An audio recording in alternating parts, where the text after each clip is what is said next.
안녕하세요. 오늘 시황 브리핑에서는 한국은행 금융통화위원회 의사록을 중심으로 현재 기준금리 스탠스와 앞으로의 금리 인하 가능성을 시장 관점에서 한번 보겠습니다. 금통위가 금리 동결하면서 의사록의 핵심 키워드는 명확합니다. 금리 인하를 서두를 이유가 없다입니다. 신문기사를 한번 보시면 지난 1월 금통위 의사록을 보면 지난 회의와 비교할 때 통화정책 결정을 조정할 만한 변화가 가시화되지 않고 있다. 즉 동결 가능성을 시사한 것이고요. 그리고 특정 방향으로 모멘텀을 제공할 수 있는 통화정책의 조정은 아직까지 조심스럽다.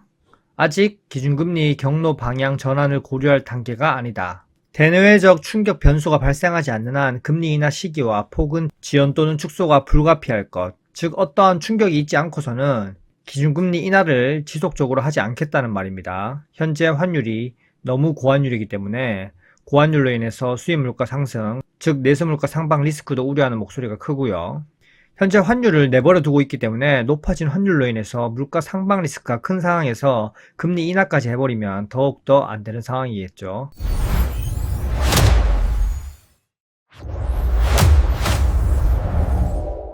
결국 이번 금통위 의사록에서 확인된 가장 중요한 공통인식은 대다수 의원들이 현 시점에서 통화 정책 방향성을 바꿀 만큼 경제 환경에 구조적인 변화가 없다고 얘기한 겁니다. 즉 금리를 인하할 만큼 경기가 급격히 둔화된 것도 아니고 반대로 금리를 다시 올릴 만큼 물가 압력이 재점화된 상황도 아니라는 판단입니다. 이 말은 곧 동결 기조를 계속적으로 유지하겠다, 이렇게 해석할 수 있고요. 제가 얘기했던 대로 미국이 금리 인하할 때까지 버티는 겁니다. 지난 여러 정부 때부터 부동산 부양하기 위해서 금리 정책을 미국 따라가지 않고 홀로 마이웨이로 갔었고, 금리 내리지 말아야 할 때는 누구보다 미국을 빠르게 따라 내리면서 통화 정책을 엉망으로 운영했었습니다. 지금 빈부격차가 이렇게 커진 것도 이창용 한은 총재의 탓이 큰데, 오히려 이창용 한은 총재는 서학개미 탓, 그리고 국민 탓을 하고 있습니다. 환율 그래프인데요. 금통위원들이 지금 신중하게 보는 지점은 이렇게 고환율로 인해서 물가가 다시 재점화되느냐, 그겁니다. 일부 위원들은 최근 환율 수준이 수입 물가를 자극할 가능성을 명확하게 언급했고요.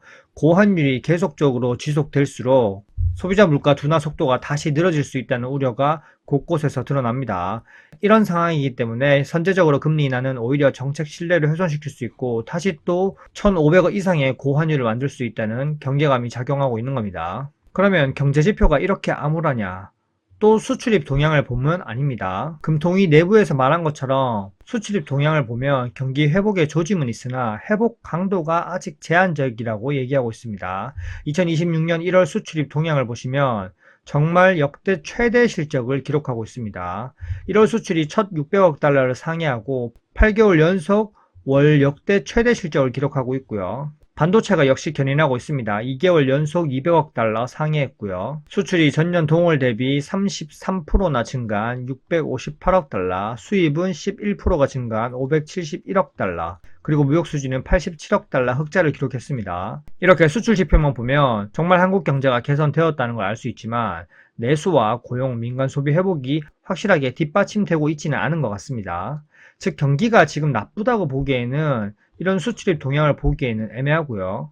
반대로 좋다고 말하기에는 내수 경제를 보기에는 약간 근거가 부족한 회색지대 상황에 놓여 있는 겁니다. 자, 이런 상황에서 한국은행이 가장 경계하는 리스크가 바로 가계부채로 인해서 금융시장이 흔들리지 않을까, 이런 우려 상황입니다. 현재 가계대출 상황은 GDP 대비 부채 비율은 낮아졌지만 가계신용과 가계대출, 총 가계신용은 세계적으로 높습니다. 절대 규모는 여전히 사상 최고 수준을 유지하고 있고요. 한국은 OECD 평균보다 가계부채가 높고 선진국 중에서도 높은 편입니다. 특히 이런 가계자산 중 대부분이 부동산에 몰빵되어 있다는 게 가장 큰 우려사항이고요. 그래서 금통위는 경기 부양보다는 현재 리스크 관리에 더 무게를 두고 있습니다. 언제까지요? 미국의 기준금리가 한국보다 더 내려올 때까지요. 하지만 미국의 기준금리, 중립금리 수준은 3.5% 수준이기 때문에 더 이상 내려올 가능성이 상당히 희박한데요.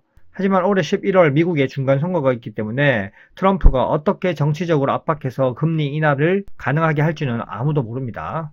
어쨌든 이번 금통위 의사록을 통해서 확인되는 정책 스탠스는 명확합니다. 금리 인하는 가능하지만 아직 타이밍이 아니라고 얘기하는 겁니다. 이 말을 하는 이유는 시장에 대해서 과도한 인하 기대를 차단하려는 의도로 보여지고요. 현재 미국과 한국의 금리 인하 격차가 지속적으로 벌어짐을 유지하고 있는 상태에서 미국 연준의 정책 경로가 완전히 명백해지지 않은 상황에서 한국은행이 먼저 움직일 가능성은 상당히 제한적입니다. 하지만 아까 말씀드렸듯이 올해 11월 미국의 중간선거가 있으니 그전에는 금리 인하를 통해서 시장의 유동성을 공급할 가능성이 상당히 큽니다.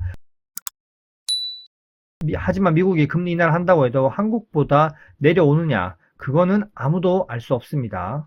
가능성이 상당히 희박하다고 볼 수 있죠. 정리하자면 이번 금통위 의사록은 동결의 연장선상이지 인하에 대한 기대는 절대 아닙니다. 한국은행은 지표 하나만 보고 움직이지 않겠다는 메시지를 분명히 했고 방향 전환도 고려할 단계가 아니라고 얘기하고 있습니다. 앞으로 환율 그리고 고환율로 인한 물가 그리고 가계부채로 인한 금융 안정 세 가지 변수를 동시에 관리하겠다는 그런 입장일 뿐입니다. 당분간 시장은 금리 인하 시점보다 언제까지 한국은행이 버틸 수 있을까 이걸 더 고민해야 되는 시기가 아닐까 싶습니다. 현재까지 내용이 괜찮으셨다면 다음에 또 봐주세요. 안녕.